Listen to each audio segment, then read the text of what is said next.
Hey, At the Mike Show listeners, thank you for downloading this podcast.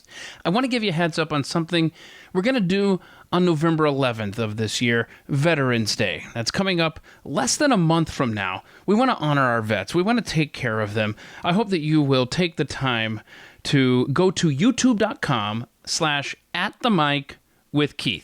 What you're going to want to do is please subscribe there and click the bell for notifications.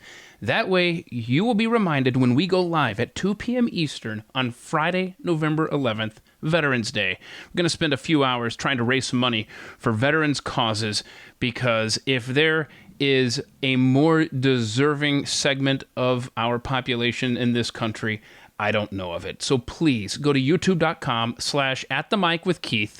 Subscribe, click the bell for notifications. We're going to go live with a live stream on Friday, November 11th, beginning at 2 p.m. Eastern. We're going to go until about 5 p.m. Eastern. And I hope that you will be a part of what we're going to do for veterans on that day.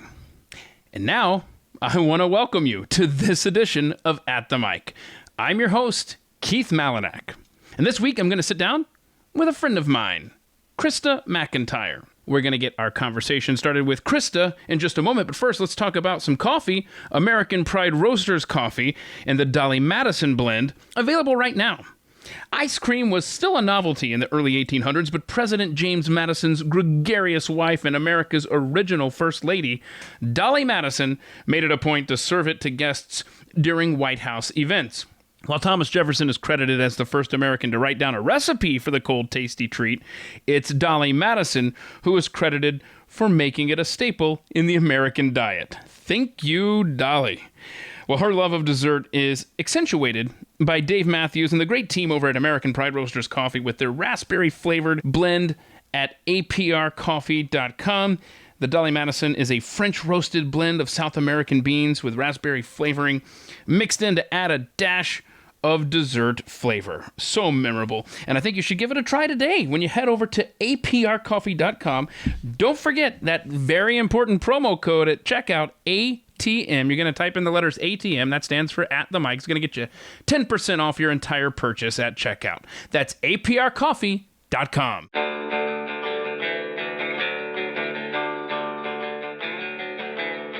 You're listening to At the Mic with Keith, an independent podcast production. Krista McIntire is my guest this week on At the Mic. We sat down, talked about some important work that she does on behalf of families that get caught up in the Child Protective Services system. It was a very enlightening conversation. We talked about that so much more. There's a lot of fun here as well. And we get that conversation started right now on At the Mic. Joined by a friend of mine.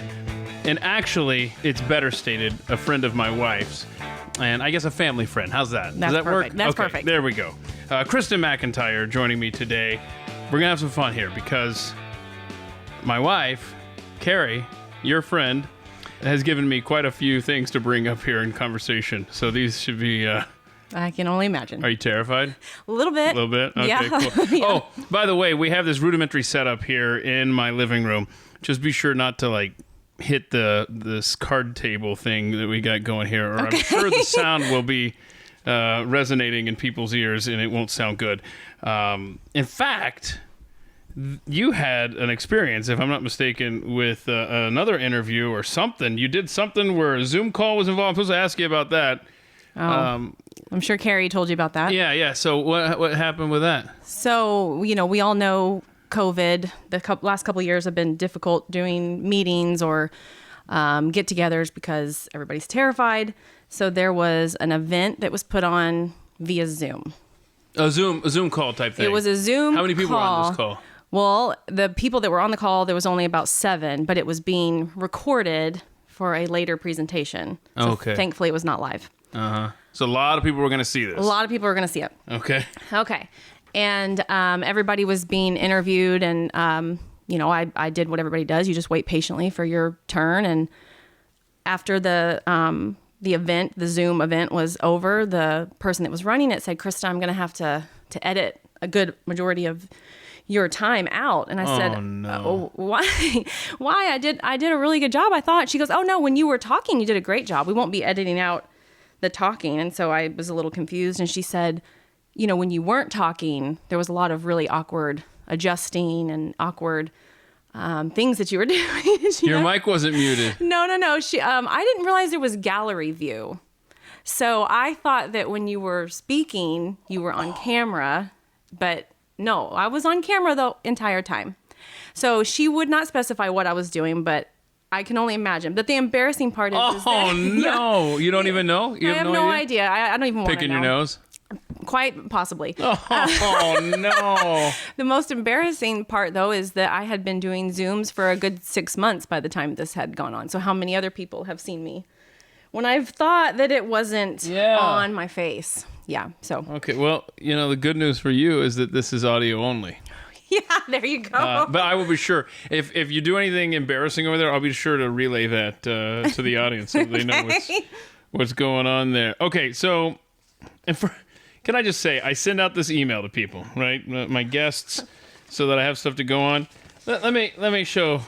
Again, this is where I wish there was a video here. So here are the questions. Right. You see that? Yeah. So that's on one page. And then the answers are back here. So I've got to separate the pages and kind of line them up to find out which answers go with which questions. So I want to thank you for separating the answers from the questions. I made it extremely difficult. You sure did. I'm so sorry. So, okay, So you were born in Fort Worth? Yes. Oh, see, I had no idea. Yeah. And see, check this out. When I started to ask you that question, I thought Fort Worth was next to the did you go to college, if so where? And I thought that doesn't make sense. And I had to take page 2 and hold it up and then line it up better. Okay, so you're born in Fort Worth. So have you lived here in the Dallas-Fort Worth area your entire life? My entire life, yep. Wow, okay, so Texas girl. All right. Can we do something about the heat? Okay, because I know I'm hot. I'm pretty over it. burning up right now. Mm-hmm. Oh, you know what? Hold on. Burning up right now. Okay, so this is the thing about technology, okay? Because I don't have to stop the interview. I don't have to get up and go to the thermostat here in my house. I can just open up the old app here and make it cooler in here, And just like that. Turn it from sauna to a reasonable temperature. Right. But it's terrifying that kind of technology exists, but it's so convenient. It is. Oh my gosh! All right, so let me know if you're still sweating over there in 2 minutes. Okay. So you've obviously seen a lot of changes here in your lifetime. Boy, I really wish people could see the visual right now of me lining up 2 pieces of paper to try to see where the answers go with the Instead of questions. just replying to the email and answering underneath each question. Again, helpful. So let's see. Oh, you've got a sibling? Yes, one. Are y'all close, you and your sister? We're not too terribly close. We're quite a few years apart, but Well, I mean, okay, I don't mean necessarily age. I just mean like, are y'all on speaking terms? well, yes, we're on speaking Hang out terms. together or anything? We're just not super duper close. Does she live around here? She does. She lives Oh. in North Richland Hills. Oh, very cool. Let's see. I mean, this is so fun.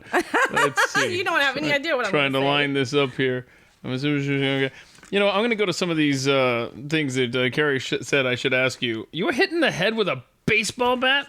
Was that on purpose? Is somebody attacked you? Oh, no. No, I loved to play baseball when I was little, and I never was in a league. I wasn't coordinated enough to play with others in a nice sport. But I played with the boys across the street, and I was playing catcher. And tomboy. I was tomboy. Okay. And I was, I was playing catcher, and I don't really know what happened because I don't remember. But I was hit in the temple area, full swing with a baseball bat. No. Yep, and I woke up to 6 boys standing over me, and one said, "Scott, her mom's going to kill you." And that was my first memory after I got hit in the head. And so, it made me have quite the memory problem issue. Did it really? It really did. Like, does that still go on today from Yep. that? Oh, my God. Yeah, I have short-term memory loss, and it's quite embarrassing at times, but, just make a joke out of it. Oh, maybe that's why you didn't remember all the stuff on the Zoom call. Because of the memory issues. That could actually work in your favor. Because like something that I'll do that I regret or whatever, that's really this small little thing will gnaw at me forever. Oh, well, I mean, wish I had a short-term memory loss. Yeah, I was going to say, I repeat myself constantly. I can't remember things half the time. I lose my keys, I lose my debit card. Everybody around me it is what it is. I haven't lost a child yet, though. Oh, my goodness. Okay, let's see here. Let me just check here. So you do remember that you're from Fort Worth? Yes. Yes. I didn't know if we needed to go back over some of these questions. No. You have a sister. You remember that? I have a sister. All right, just checking, make sure we don't have to cover that ground again. Oh, I forgot. This of all the interviews that I've done, this one needs a visual of me holding these papers side by side. Hold on. I could have fixed it for you. No. Briefly explain your job, and you wrote you're a legal consultant. Yes. On CPS-related matters. You assist attorneys and their clients during a very difficult and scary time. So, explain to people what that means. Are you going in and taking people's kids? No, I'm doing quite the opposite. The opposite, yeah, exactly. Quite the opposite. No, I mean, there's really no short answer to that. I started helping families in 2015. People were calling me because I was associated with a nonprofit at the time, and they were asking me questions about CPS and vaccine refusal. So the nonprofit that I was working for allowed me to help these members just to kind of guide them on their rights for vaccine refusal. And long story bearable, that turned into me helping families under CPS investigation for other reasons. The Department of Family and Protective Services in Texas, at least, because that was my experience at the time, was taking complete advantage of families and destroying them for little to nothing. And so you're on the other side when the government comes in. Absolutely, yes. And so once I started helping families that were innocent, they had, false accusations. I started looking at what makes CPS money. And the people that are drug addicts and the people that are alcoholics and the people that maybe spank too hard and make a mistake once, those are the ones that make CPS money. And so... How so? It's kind of hard to explain, but once... No, give it a shot. Once CPS gets called, they will sell you this idea that they're not going to take your kids away, they're going to help you. And if you're an alcoholic, they're going to keep your family together as long as you do exactly what they tell you to do. And what they tell you to do is they put you in CPS contracted services, such as alcohol classes, parenting classes. Stuff on the surface that sounds reasonable. Sounds very reasonable. Except what happens is they put these families in services that are actually set up to fail. So if you have a 40-hour-a-week job and you get put in services 3 and 4 days a week and you miss one day, then the narrative is you don't care about your kid enough to show up to your 18 million services that we've put you in. Wow. And the service providers are making a lot of money off these contracts. So the service providers are not incentivized to find these families well enough to get CPS out of their life. So the service providers are getting paid a lot of money. So they're incentivized to keep these families within the system. And CPS, I mean, think about it. If you don't have kids in care and you don't have kids in services, then why would you need CPS caseworkers? So when I started coming into this and I started helping families that do need intervention, the ones that are making the department and the service providers money, I started saying, well, they do need intervention, but this way of intervening is not working and we're destroying families. And so I came in and said, okay, let's put them in services through the church. Let's put them in services through nonprofits that are not contracted through CPS. And lo and behold, they did their programs and they were, better and they got CPS out of their lives. But that doesn't make service providers money. So these service providers aren't, where they are contracted with the government, they're not in league with the churches and the nonprofits. Is that right? There are several nonprofits that have contracts with the department, but when I'm picking out a service provider for a family, I research that service provider to make sure that there's no ties to CPS. I see. Okay. Because unbeknownst to these families, when you do a service through their department, your HIPAA rights go out the door.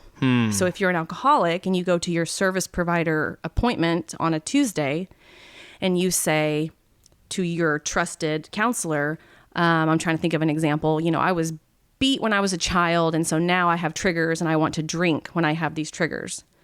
That information gets reported to CPS and CPS says, you never told us you were beaten when you were little. So now you need counseling for that. So we're going to add another service provider to you. So, okay. So if these families are going through service providers that are associated with a church or a nonprofit, are they more likely to have their availability and their schedules worked with as opposed to through the government that says, nope, here's when you're going to be here. This is the time. These are the days. I don't care what your real schedule is. Absolutely. Yeah. So if you have a licensed professional that you choose that has, I'm going to use this word, that has jurisdiction over your recovery, whatever that recovery is, alcoholic or drug addict, they get to decide what's best for you. And you don't necessarily fill out a HIPAA release form. You have privacy with an independent service provider. And when you talk to that independent service provider, they get to know you and they get to say, okay, you don't need this 4 times a week. You need it once a week. And you need these other things in your life to help you stay sober, whatever the situation is. So once you have a competing service provider, they both have the piece of paper that says they went to college. They both have the credentials. They both have the ability to provide help for that person. Then they get to provide true help to help these families recover and, most importantly, keep their family together. But when you have a system designed to allegedly do the same thing, but everybody's incentivized to keep these families in services, it ends up in failure. These families are stressed out. You don't wake up one day and say, I want to be a drug addict. You're a drug addict for a reason. And if the department is causing more stress and now becoming another trigger, well, what are you going to want to do more of? If you're not recovered yet, you're not healed yet, now you have the government in your home telling you, if you don't do these things, we're going to take your children away. It doesn't work. And so, when I did this for families, I started off working for another nonprofit, helping completely innocent families. And then I formed my own nonprofit. And I got so good at helping families, and I'm not an attorney, and my volunteers were not attorneys. And we got so good at helping families and building relationships with all these independent service providers that the Department of Family Protective Services actually went after me. And they started trying very hard to get me and my volunteers to get away from these families. And they were effective in a sense, but not, because now I work for attorneys. So I chose to start working for attorneys because I was protected. And I can still do the same thing. I can still provide these families with resources to get the help that they need. But I'm protected and they're better protected when they have an attorney. Do you want to take this opportunity to mention the name of your nonprofit in case someone's listening that needs help? So I don't have the nonprofit anymore, unfortunately. Okay. So there is a nonprofit that does help families, but they only help families after removal, although it's needed, and it's the Parent Guidance Center. Okay. So the nonprofit that I had, our goal was to prevent removal. So the Parent Guidance Center that's in Texas, they get the kids back. The Parent Guidance Center. Yes. And that is just locally here. It's in Austin. It's in Austin. Okay. So you probably can't speak to other locations, outside of this area, people listening in New York or Right. Seattle. No, I mean, I'm so focused on Okay. Texas. Texas Yep. is huge, and Sure. we have enough problems here. Amen. Yeah. So, okay. This next question is not political whatsoever. I'm not even thinking about political parties when I ask this. I'm thinking more of my cynicism and my suspicion. That's my default position with government, period.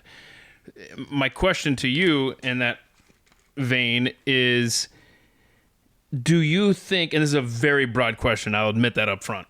Okay. Do you think the average CPS government employee generally wants to help families? Or is there something sinister at play with the people in those roles? This is a very general question. Oh, no, and I you love the answer question. And you answer it as broadly or specifically as you'd like. No, I actually love that question because in the beginning, my approach, after realizing what was happening to families, my approach was 100% aggressive, to the point, if I could be completely transparent with myself, it was too aggressive. And but in the beginning, I was helping completely innocent families. So my stance on being aggressive to these caseworkers in my mind was warranted. Get away from these families. However, there are caseworkers that definitely have a power trip going on. They're put in a position of power and they definitely abuse it. But there are a lot of caseworkers that I have met over the years, whether it be during the investigation stage or after removal, that are here for the right reasons, but the system that they're in and the rules that they have to follow are not set up to do what I believe they intended to do, which was to help families. They're being trained to destroy families, Right. whether or not they want to believe that or not. Does the typical CPS worker, would you say, just gets absorbed by the machine as opposed to helping to change it from the inside then? Absolutely. And the ones that do start to say something's wrong and we need to do things differently, they either quit or they get fired. Isn't that how it always goes? Yes. When good people are in those kind of positions. Right. Yeah. And I will say, to kind of piggyback off that question, the majority of caseworkers, not all of them, but a good majority, are very young and they're not married and they do not have children. And Right. I think that is absolutely by design, and they are more likely to follow the rules that they are being asked to follow if they have no real life experience. That, they have no idea what it's like to be a parent. And like you said, I have no doubt that is by design. My goodness. Okay. So are there, and I have no idea what you can even speak to, even in a general sense, but are there any cases or any experiences that you've had with families that you lay in bed at night and think, I can't believe that I wasn't able to, are there any regrets associated that still haunt you? I don't necessarily have any regrets for the families that needed the help. I believe in being completely transparent. I'm not anti-CPS. we need to reform CPS. So if you ask me this question of do I have any regrets, there was one family that I helped out in the beginning as the director of the nonprofit that I cannot tell you for certain that it was an innocent family. And I helped this family with the presumption that they were innocent. But by the end of the investigation, I felt like something's wrong. And so that was actually a turning point in my career, because these caseworkers are faced with this exact same thing. Right. They're here to help families. They're also here to get paid. I mean, they have a job. They have to feed their own families if they have one. And so that's what kind of actually, that one case, yes, it was a regret because I feel like something was wrong, but it also made me be better at dealing with caseworkers because I know that they have to have these same exact questions. One more question on this. Mm-hmm. Do you think that the service providers themselves are dictating government policies directly? Yes, they have lobbying groups and they have associations with lobbying groups, and we need more money. Money fixes everything. We know this, right? Mm-hmm. So yeah, I mean, the people on this side of it, we have a nickname for them. They're the child savers. Child saving in itself sounds great, but are they really saving children, or are they about their bottom dollar?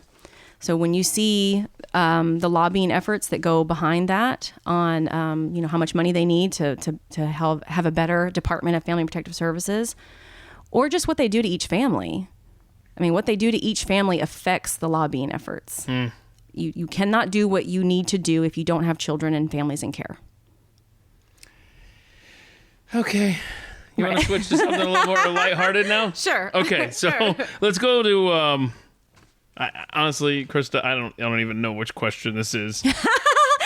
Okay. Because I'm holding up, like two pieces of paper. 2 pieces of paper, trying to line them up here. I made it difficult. Let's see here. Okay, hang on. So I think it's under your favorite musical genre. Okay. You're like, and I'm right there with you. You pick music that matches how you're feeling that day. Yeah, absolutely. Are there a few go-to bands that you have that maybe the rest of us should check out? I mean, probably no band that anybody's ever heard of. I love Ruelle, R-U-E-L-L-E. Familiar. What kind of music is that? I don't even know what genre it's called. You just look it up. It's really like movie type soundtrack music, because I always hear her music in soundtracks. So Ruelle, that's the name of someone. Yes, it is a female. Okay. Anybody else that we need to be looking up? No. Okay. Do you use Spotify or? YouTube Music at the moment. Oh, okay. I am not, technology is not my friend, so I don't have a whole lot of knowledge on the cool kid apps. Hold on a second. I don't have it all. No, you just refreshed my memory there when you said technology is not my friend. It's not. Are you Carrie's friend that can't even handle GPS, or is that somebody else? Is that you? I mean, I don't know if that's the friend she's referring to, but I frequently get lost. It's a common thing. Like so I just feel like I had this experience with you where we send you an address and then like you just... Did I tell you I was hitting the head with a baseball bat? Oh, okay. Yeah. She's got an out. There's my out. There you go. Right. See, it's already worked. Man, how many times have you used that in your life? A lot. Like, okay, look, I'm sorry that I completely forgot your birthday, or I'm sorry that I, fill in the blank, right? Yeah, I was hitting the head. Do you just be like, look, I got to level with you. When I was a kid, I got hit in the head. I don't remember anything. Yeah, sorry. What was your name again? Yeah. Oh, I could see that working. I was supposed to ask you about A Barbie voice?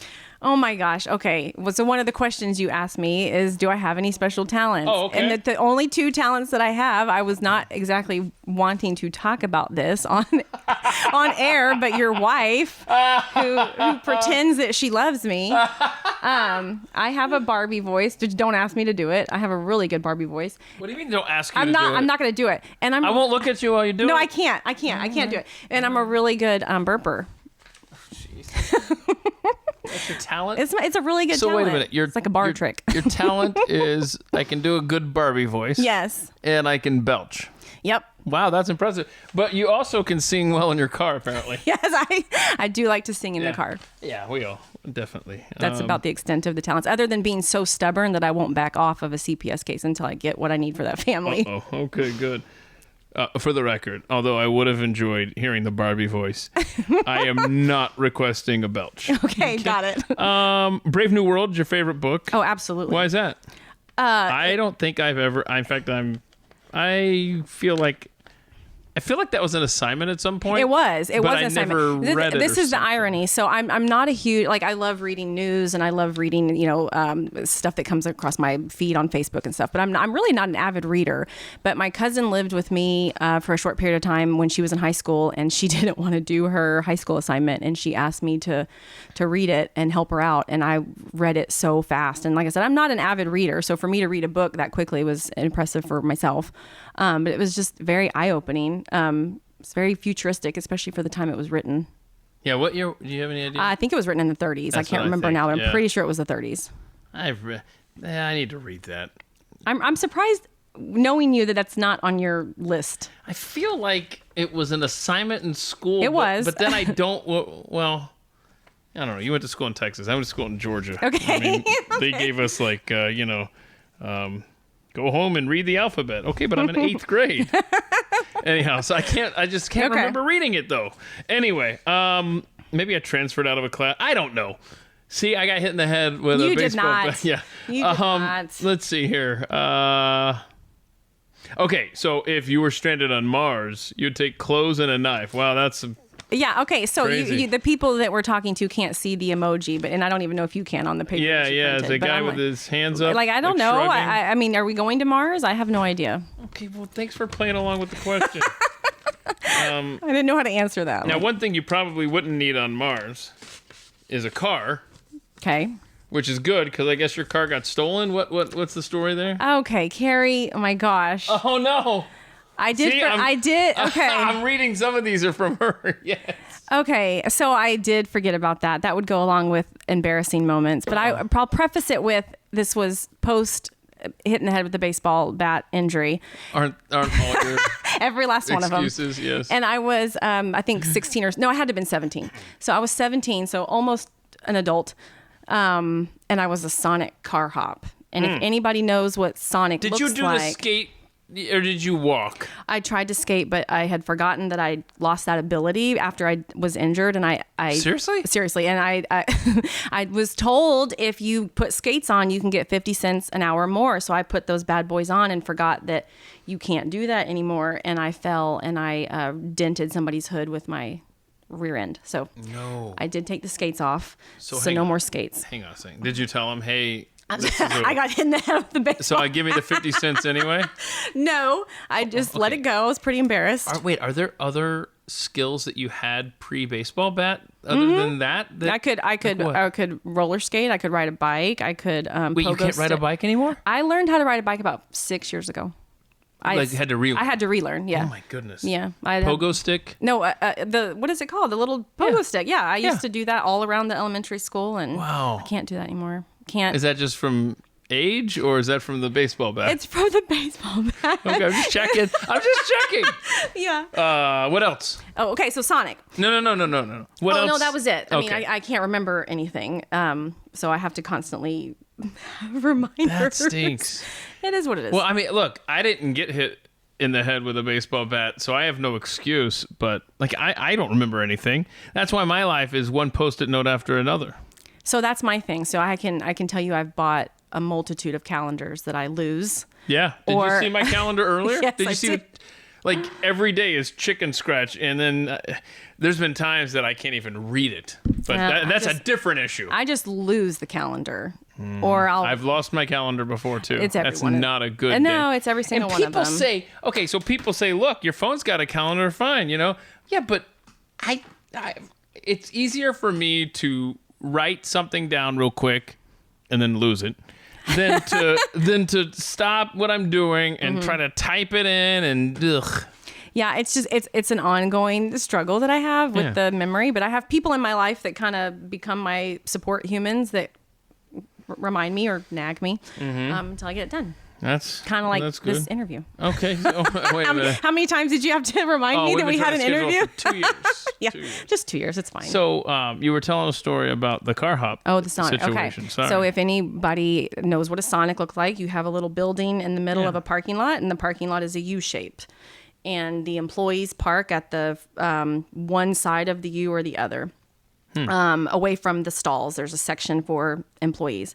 Well, I was looking out the window and I was taking an order for somebody that was ordering food, and I saw somebody get in it was a gray Mustang at the time. I saw somebody get in my gray Mustang and drive off and like fast. And so I panicked, like that somebody was stealing my car. And so I got on the phone. I called 911. Wait, but I was giving you my order. Where'd you go? Right. Well, I hung up that one. I picked up the phone and I called 911. I said, "Oh my gosh, somebody stole my car. This is my name." I mean, I go through the whole thing. Yeah. They're on their way to help me. And while on the phone, I turn around to the opposite side of the U, and my Mustang is right there parked perfectly. Which, yeah, it was not my car. It was somebody else's car. Had the police already?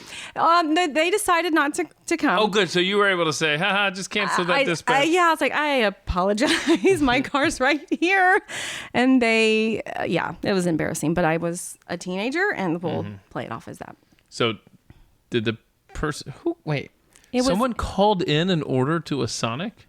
Well, it was... See, that's the detail I'm hung up on. No, I'm standing facing the window, and I am on the box in which... okay. I was thinking you're on the phone or something. No. I'm mid-order with somebody trying to get food to their car. Okay, ignore me. That's all right. My bad. You moved out of your house when you were 18? I did. Good for you.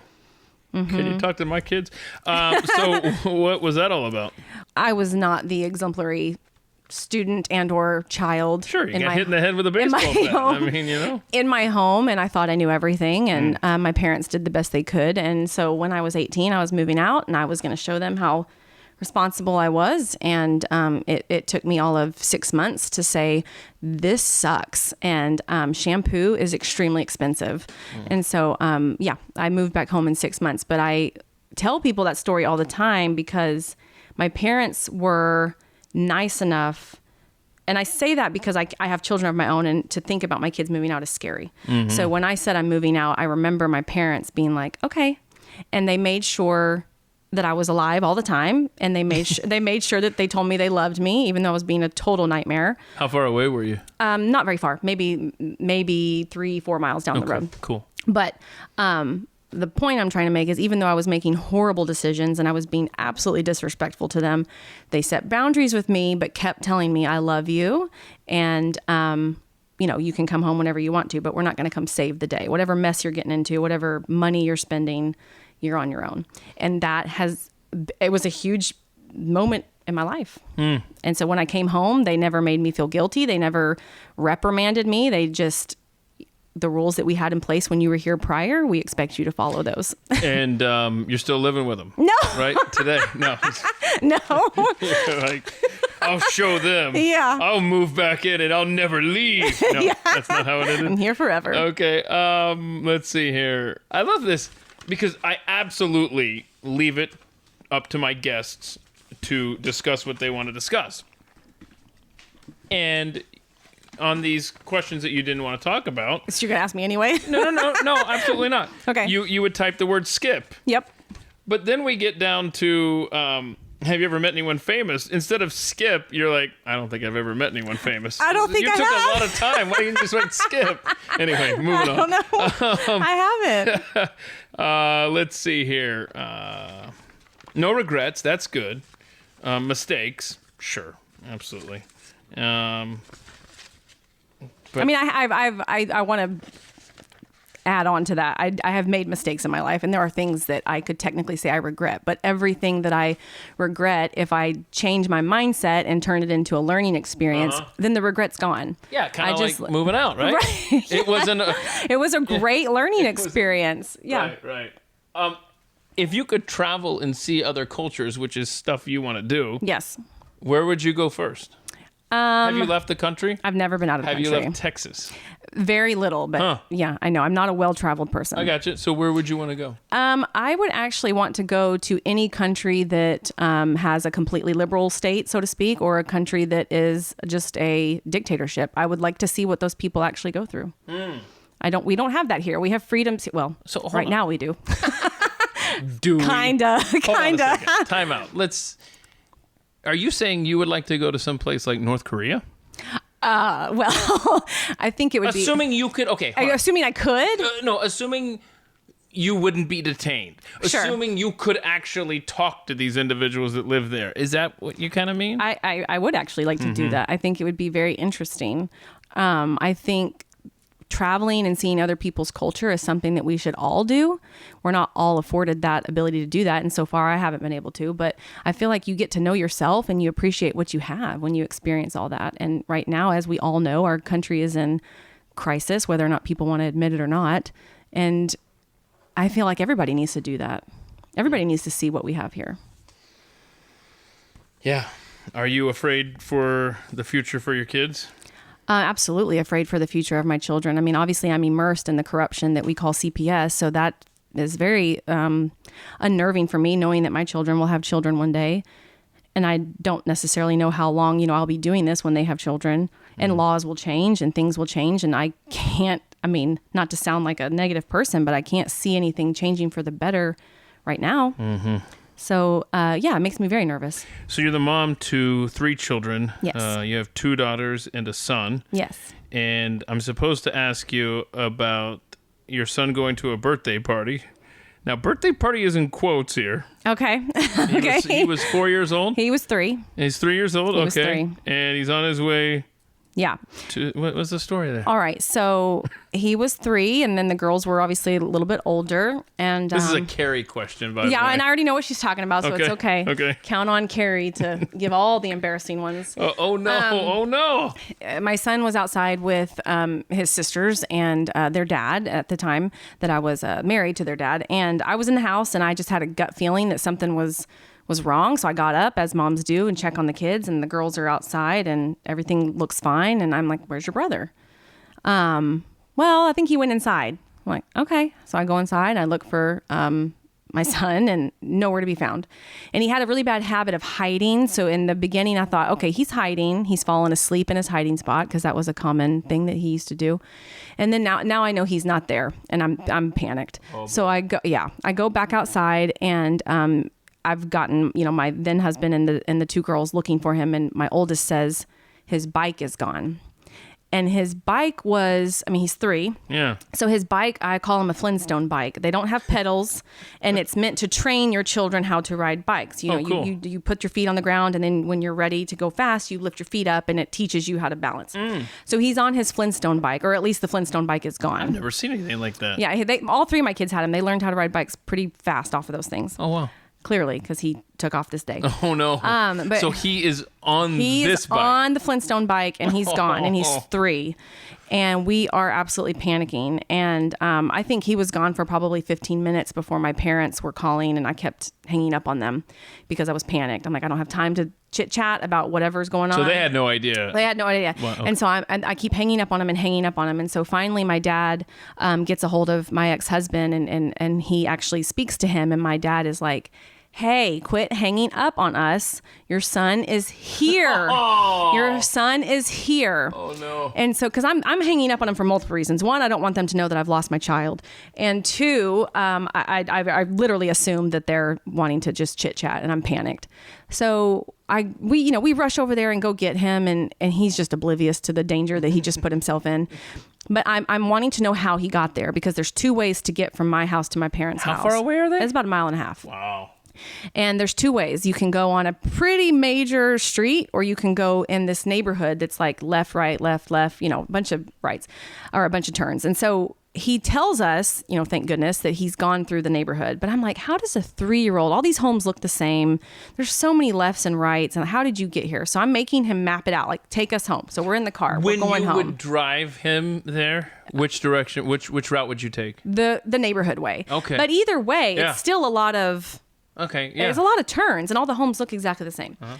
And so when we're going back through, because I'm making him, get us back to our home, he points at the dogs that are in some random person's neighborhood. And he's like, I stopped there. Look at those cute dogs, Mom. I'm like, okay. How long was Yeah. And he was on a bike. So anyway. And so then he said, and see that bounce house right there? And I said, yes. He goes, I stopped. That's a birthday party. I stopped and jumped in their bounce house. I said, son, you went. He said, I wasn't there very long because they told me I had to leave. I'm like, yeah, hon, you're not supposed to be jumping in somebody's bounce house. So yeah, so he was safe, but he's all boy. That wasn't the first time he, took off. But that's similar to something that I did as far as shock my parents on my ability to navigate. Navigate like that, because I guided my grandparents to go and retrieve a little stuffed animal of mine that I had left at a babysitter's house.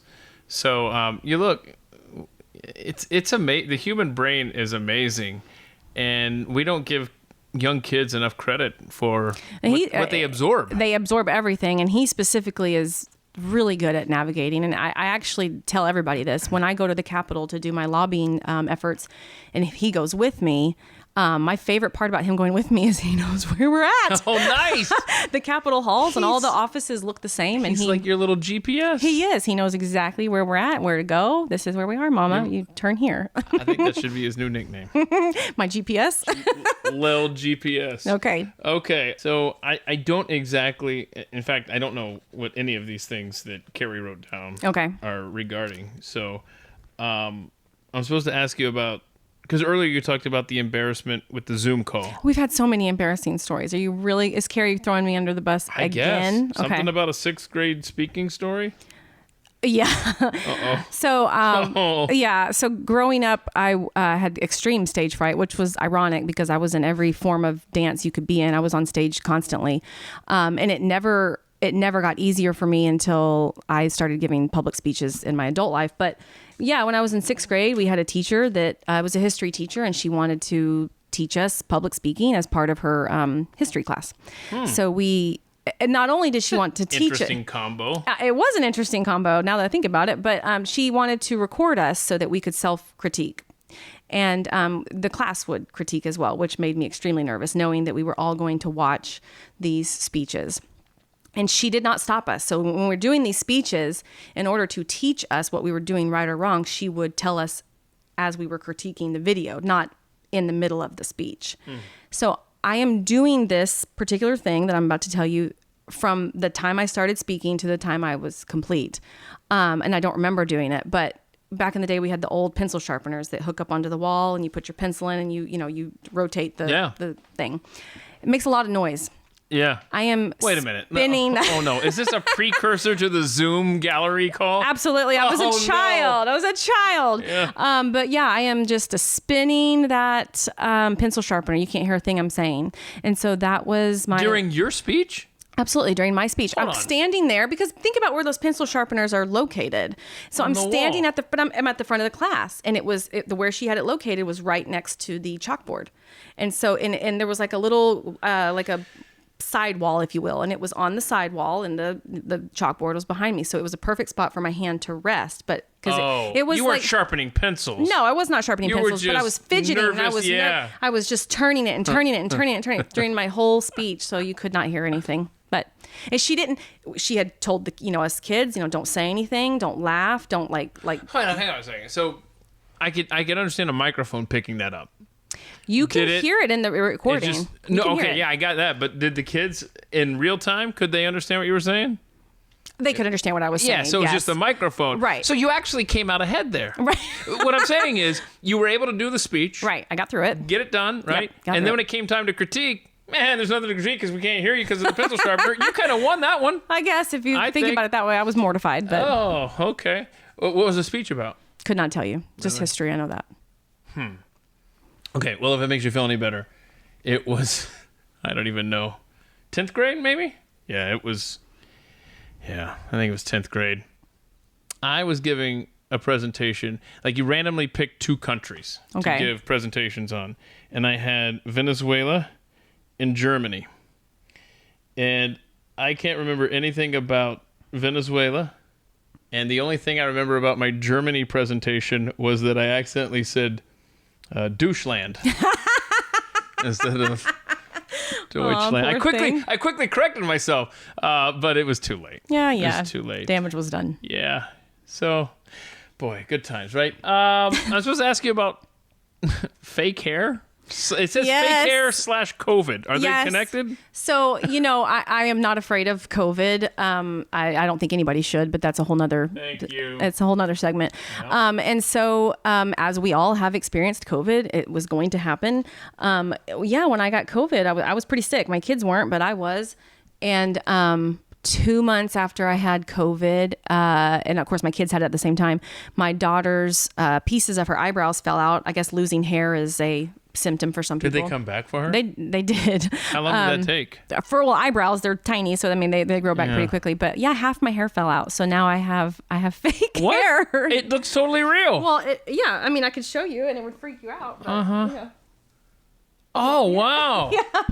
Yeah. So I still have hair. I mean, my hair was long before. It's long my now, goodness! So yeah, I have fake hair, and it's a running joke because people compliment my hair all the time, and I'm just like, thanks, so nice of you. Suckers. So Carrie likes to out me any way she can. No. Yeah. I mean, it's a real thing that they created for us. Sure. But think about what an effective way to... I just earned a warning on Spotify for this comment, by the way. Oh, well, let's just make it worse. Oh, no. What a better way to get women to get vaccinated by telling them that their hair can fall out. That's right. Yeah. Really good ingredient. Oh, gosh. Yeah. But, I mean, it's something that's real. Sure. But... it's survivable, and I'm not willing to give up any other freedom for that. Yeah.